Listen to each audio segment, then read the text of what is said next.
Have you ever had to act tough? Have you ever wished you could act tough to protect yourself? Well, meet someone who knows how to act tough. Meet Gilly Hopkins, or as she likes to call herself, the great Gilly Hopkins. Here's an example. "Gilly," Miss Ellis sighed. "My name," Galadriel said between her teeth, "is Galadriel." Miss Ellis appeared not to have heard. "Gilly, give Mame Trotter half a chance, okay? She's really a nice person." That cans it, thought Gilly. At least nobody had accused Mr. and Mrs. Nevins, her most recent foster parents, of being nice. Miss Richmond, the one with the bad nerves, had been nice. The Newman family, who couldn't keep a 5-year-old who wet her bed, had been nice. Well, I'm 11 now, folks. And in case you haven't heard, I don't wet my bed anymore. But I am not nice. I am brilliant. I'm famous across this entire county. I'm too clever, too hard to manage.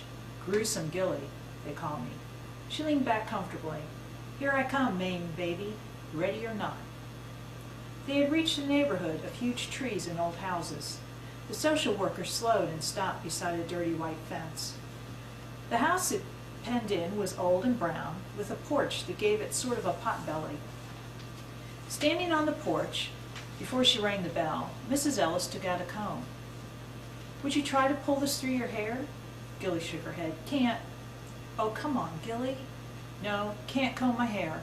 I'm going for the Guinness record for uncombed hair." "Gilly, for Pete's sake." "Hey there, I thought I heard you call up." The door had opened and a huge hippopotamus of a woman was filling the doorway. "Welcome to Thomas Park, Gilly, honey." "Galadriel," muttered Gilly. Not that she expected this bale of blubber to manage her real name. Geez, they didn't have to put her in with a freak. So Gilly embarks on her tried and true methods to establish herself as the one in charge, instead of her new foster mother or her new teacher controlling her act. Some of the descriptions of her methods to intimidate her foster brother and to get under the skin of her teacher are hilarious, and will keep you from putting the book down. But Gilly's dream is to be reunited with her beautiful mother and to escape her life in foster homes. Here she describes her mother. Out of the parchment frame and through the plastic cover, the brown eyes of the woman lapped up at her as they always did. The glossy back hair hung in gentle waves without a hair astray. She looked as though she was the star of some TV show, but she wasn't. See, right there in the corner she had written, "For my beautiful Galadriel, I will always love you."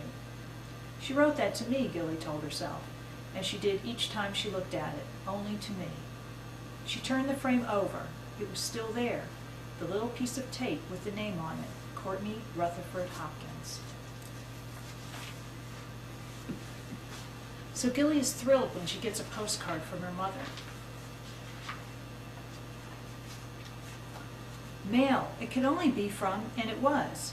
She snatched it out of Trotter's puffy fingers and raced up the stairs, slamming the door and falling upon the bed in one motion. It was a postcard showing the sunset on the ocean. Slowly she turned it over. "My dearest Galadriel, the agency wrote me that you had moved. I wish it was to hear. I miss you. All my love, Courtney." Gilly thinks, "You're the only one in the world I need. I'd be good for you. You'd see. I'd change into a whole new person. I'd turn from gruesome Gilly into gorgeous, gracious, good, glorious Galadriel, and grateful. Oh, Courtney, oh, Mother, I would be so grateful." Determined now, Gilly turns her energy into planning a way to travel from Maryland to California to be reunited with her mother. She's not worried about running away. Her problem is getting enough money for bus fare. She tries a few honest ways initially, but she doesn't get enough money.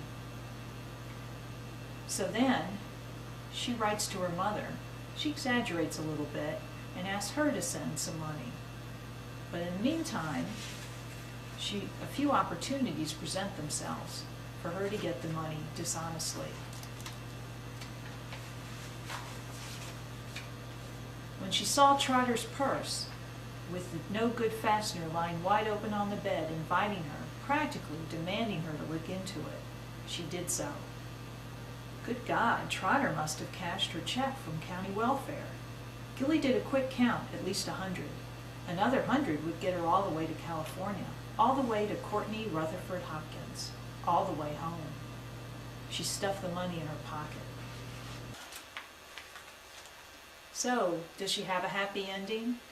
Is she able to get out to California?